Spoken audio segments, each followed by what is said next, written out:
muito interessante ver essa postura do Eduardo Bolsonaro, Josias, porque ele diz aí nas redes sociais, né, que os senadores que enterraram a PEC da blindagem estão desconectados com o povo, dizendo que o povo está do lado dele, apoiando a PEC da blindagem. E mais, né? E falam até desses artistas fazendo micareta na rua ou com a narrativa da imprensa. Mas é curioso que o discurso do Eduardo Bolsonaro parece um pouco isolado, né? Ele está isolado, Josias, ou não? Esse Eduardo Bolsonaro que diz aí, sai em defesa da PEC da blindagem, tem algum respaldo? Então, o Eduardo Bolsonaro está isolado até de si mesmo. Quando ele olha no espelho, ele deve se sentir isolado, porque não concorda nem consigo mesmo. Todas as opiniões do Eduardo Bolsonaro sobre a PEC da blindagem, elas são suspeitas porque são do Eduardo Bolsonaro. Qualquer opinião do Eduardo Bolsonaro sobre esse tema tem um vício de origem, porque essa PEC que foi enterrada no Senado, ela foi elaborada para beneficiar os parlamentares pilantras. Todas as pilantragens seriam encobertas, seriam blindadas. Por quê?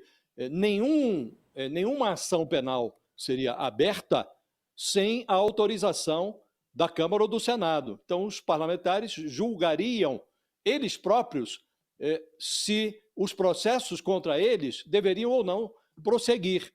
E o Eduardo Bolsonaro é um beneficiário disso. Se a PEC da blindagem já estivesse em vigor, agora o Supremo teria que perguntar, porque o Eduardo Bolsonaro foi denunciado pela Procuradoria-Geral da República pelo crime de coação. Então o Supremo teria que agora enviar um ofício à Câmara e perguntar: senhores deputados, eu posso abrir uma ação penal contra o Eduardo Bolsonaro? E a Câmara, como fazia quando esta regra estava em vigor, até o ano de 2001, iria ou negar o pedido ou silenciar, e a ação penal não seria aberta. Então, qualquer opinião do Eduardo Bolsonaro sobre isso não vale nada, porque ele é beneficiário. E aí você pergunta, ele está isolado? Fabiola, o Eduardo Bolsonaro, ele se embrenhou pelos meandros do governo Trump com a sensação de que enfiava os dedos em favos de mel. A cada nova sanção da Casa Branca contra o Brasil, o Eduardo Bolsonaro lambia os dedos como se vislumbrasse as dádivas do império. De repente, ele começou a fugir das abelhas. Hoje ele está fugindo de abelha. Foi ferroado pelo Hugo Mota, que barrou a tentativa de nomeá-lo para o posto de líder da minoria. Isso possibilitaria a ele continuar exercendo full-time, tempo integral, a sua nova atribuição de traidor da pátria, sem correr o risco de ter o mandato cassado por faltas, excesso de faltas, porque as faltas seriam abonadas.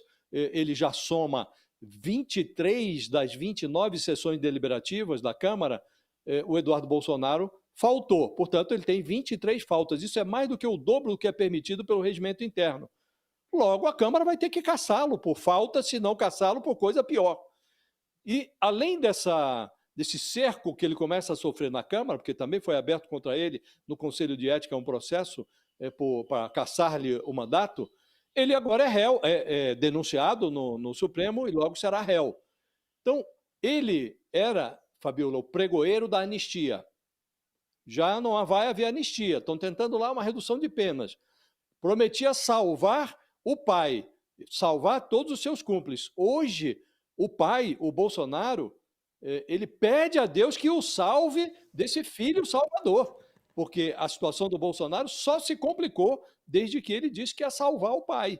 Então está o Bolsonaro, o próprio Bolsonaro, mandando lá os seus interlocutores, as pessoas que conseguem entrar lá na prisão domiciliar, pedindo, pelo amor de Deus, que liguem para o Eduardo Bolsonaro para tentar contê-lo, mas aparentemente esse esforço é vão.